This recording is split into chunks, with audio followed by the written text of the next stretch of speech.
All right, Jake Brown Live, Fantasy Sports on SI with Julian Edelman. You were a sleeper at the start of your career. A lot of people didn't know you were. Tom's a 6th round pick. You're a 7th round pick. Do you and Tom talk about that? You're like, you beat me to it. You were 6th round, I was 7th. But you have to enter your career kind of with that chip on your shoulder being that late in the draft. I don't think we really ever, we would maybe have fun with it, but I think it was ultimately one of the things that made us really connect to each other. We both Mm-hmm. had to go a different road than a lot of people had to go.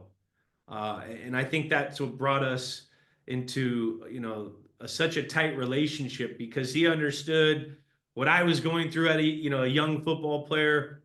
And I used to watch him when when Bledsoe got, I remember when that all happened. I was and he was a Bay Area kid. So I think the fact that we were both late round guys is probably, a reason why we were so close to each other. Well, in the middle of your career, everyone was taking you high up in the draft. We look with your partnering with Unisom and, trying to sleep better. It's something that I struggle with daily, and I wasn't an athlete. But unfortunately, I'm a Mets and a Jets fan, Julian. So I'm sorry you hate that aspect of me. Listen, my life is over by Halloween. I'm checked out on the Jets on Sundays. I'm probably watching more Patriots and Red Zone. It's a brutal existence. But who are you looking at sleepers? I'm looking at like a Darnell Mooney as a sleeper wide receiver playing I with had Michael him Penix. last year. I had Mooney last year. He's a deep threat. Who else are you looking at receiver and other positions later in your drafts? I like Smith and Jigba over in Seattle. I like his type of route running, and he seems like a guy that's going to be able to get on the same page with Sam Darnold, steal a lot of those targets. I like Smith and Jigba. Jacoby Myers, I think he's just a great PPR receiver. I think he's going to have a lot of catches. A real sleeper pick, Pop Douglas out of New England.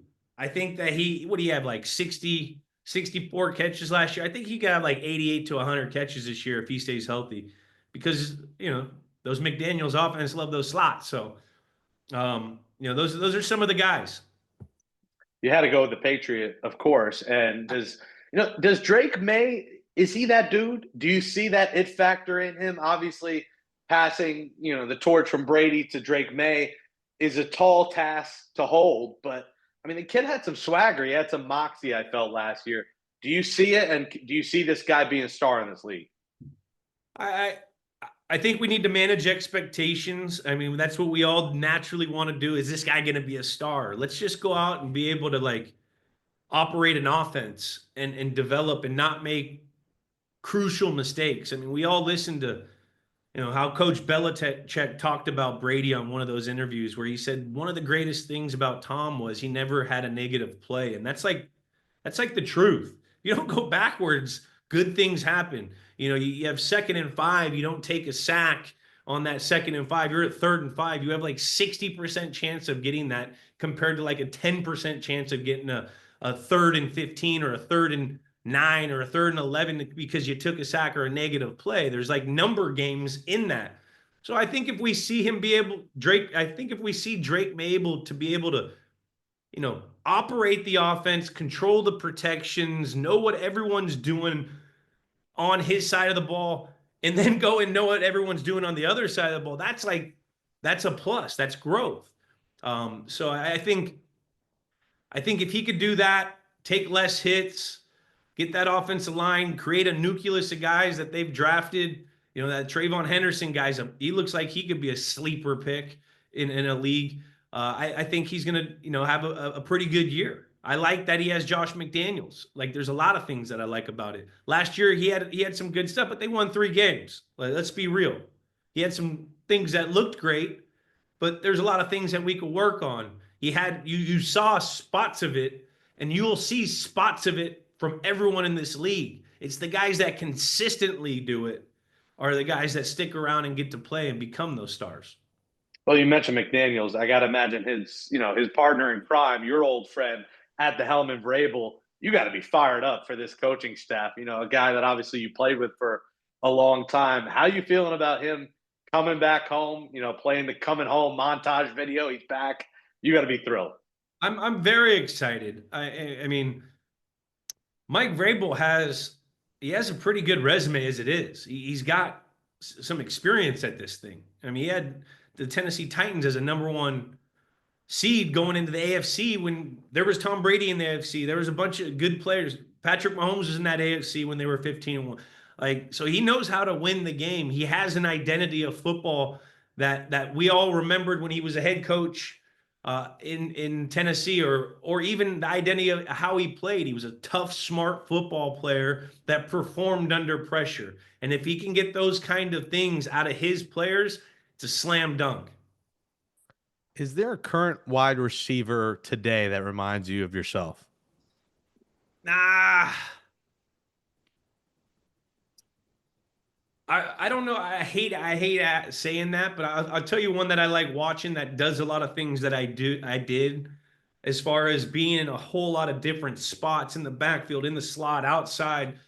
St. Brown, Amon-Ra St. Brown, and how he is in the run game. If you watch him and why they have these explosion runs, he goes and he digs that force out. Digging the force out mean getting that safety who's coming in the box. A lot of times receivers don't get those. And those 5-yard plays stay 5-yard plays. If you can get that safety, those 5-yard plays make Jamar Gibbs go, 38 to 60 yards. And you see a lot of that. It's not just how he, it's not just where he plays, or I think it's how he plays. I'm a huge fan of that. He's tough. He's physically, mentally tough. He makes strong catches. He's great with the ball in his hands, and he's got a big route tree. That's a guy who's going to be in the first and second round of most fantasy drafts, pretty high up, especially in PPR leagues. We're talking with Julian Edelman. Games with Names is your podcast. You're fantastic on there.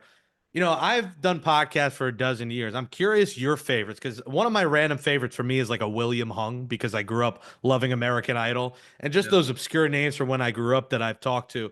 Is there any kind of obscure guest or just one of your favorites or a couple of favorites that you've had on the show? You know what?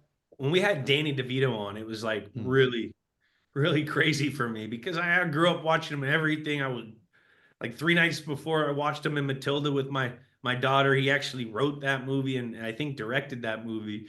I loved him in Twins. I loved him in as the Penguin in Batman. And to get to sit and have a conversation with him for an hour about sport was so cool. And just to hear some of those stories he was telling about Jack Nicklaus was insane. So that's been fun. Who else has been really cool? We just had Paul Pierce on. And anytime you get like someone that you kind of know, I think those are fun as well, just because there's a chemistry that you have. And we had some fun stories. I loved having Jeannie Buss on to talk about the Lakers because I was a Bay Area kid growing up and I didn't like the Lakers because they were the Lakers. And she is such a huge part of that organization, her and her family. Shout out to them for just selling it for 10B. Holy schmoly. But that was really cool. Mark Cuban on was really like the people that I think that's been fun. Lorenzo Neal, I had him on. I like the old heads that were just straight old school football players, head to head, going and blowing each other up. Like I like getting that inside perspective. The funny offensive linemen. Now we've had a few, the Matt Lights, the Rich Orenbergers. Those guys always have an unbelievable perspective and a funny perspective because they're not the guys in the limelight. They're the big old hogs in the locker room that no one really talks about, but are ultimately really the most important thing to your team. So it's been so fun. And I have such a respect for people like you that have been doing it for would you say a half a dozen years. I'm going on year 3. And it's such a like a craft skill that you're always trying to get better. And sometimes you listen to yourself. And I don't know how if you can relate, but I'm like, man, I've grown from so much from when I first started doing this to now. But like, oh, what did I do here? Like just the whole art of trying to improve something's fun to me. It's an oversaturated business. I started 2014, so I'm 11 years in a pod. They call me the pod father, and I'm younger than you. I'm 34, so I've been doing this a while. And my Danny DeVito moment was the Sandman when he was sitting across from me. Adam Sandler promoting Uncut Gems. So it's cool to get to people, talk like a Mark Cuban I've spoken to, like Shark Tank for me. That's Yeah. I addicted to that show, talking to Mr. Wonderful. So those kind of interviews are always cool. And you're a guy that beat up on my Jets for so many years, so it's cool to talk to you as well. Do you still get that itch? Do you still, you're 39 now, you're a little bit old, but not terribly old. Do you still wake up with an itch, or do you wake up, you're waking up sleeping well because of Unisom, shout out to them. Yeah. But that's what a professional does. You throw in the shameless plug here and there, but do you wake up and ever say, you know what? I want to be at training camp today, or I want to be catching a ball from Tom in week 1, or are those days long and gone? Those will always be there because I love the game of football, especially, you have a body clock. Uh, and every year in spring around Coachella, because that was like the last weekend before you report to camp, like your body just feels something, or when August 1st comes or late July comes, it's like, oh, it's training camp time. I mean, I've been going, having that schedule since I was 8 years old, where you have these certain clocks in your head. So of course you miss it, but I'm enjoying doing what I'm doing now. I love that I can say yes to like my kid now. You could say yes to your family a lot more because when you're a professional athlete, you're a mercenary. Everything ultimately comes down to what makes you do good things on a football field. How does your body feel? How does your mind feel? Like that's what it is. If that's how I took it. So I do miss it. I love the game, but I'm also enjoying doing working at Fox on the kickoff show. Getting to explore other competitors' minds with games with names and dudes on dudes. It's been fun, because I've always been known as a football player to go out and do something else and create a different realm or different identity is something that like I never thought I could do because all I thought is I know sport. So it's a proud moment as well that you can do other things. Tackling sleep as a player and those long games, getting beat up versus tackling sleep now as, like you said, a broadcaster, a dad. What's been the difference? Uh I think sleep's harder now because football you burn. I get tired after the day, but I get tired of talking.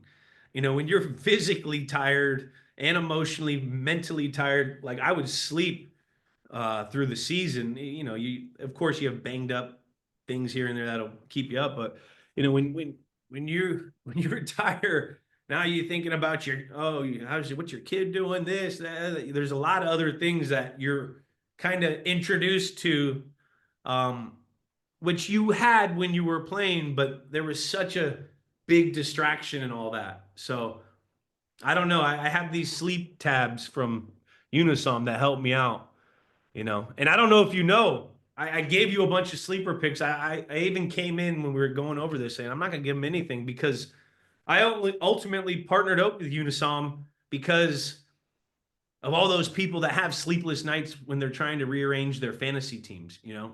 I wanted to be able to give them a sleeper pick for the next few weeks uh, to help with those sleepless nights. I mean, it's tough. It's you get into your teams, and Unisom and we're gonna try to tackle those.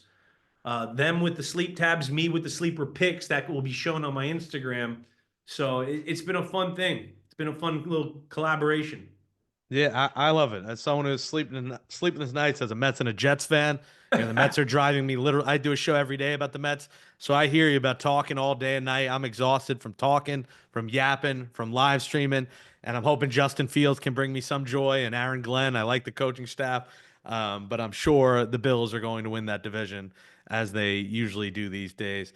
Julian Edelman, Jake Brown Live, Unisom, check him out. I'm gonna have to pop a few tabs. I've been playing a lot of pickleball. Now in my old age, I'm addicted to pickleball. So that's my football activity. 34?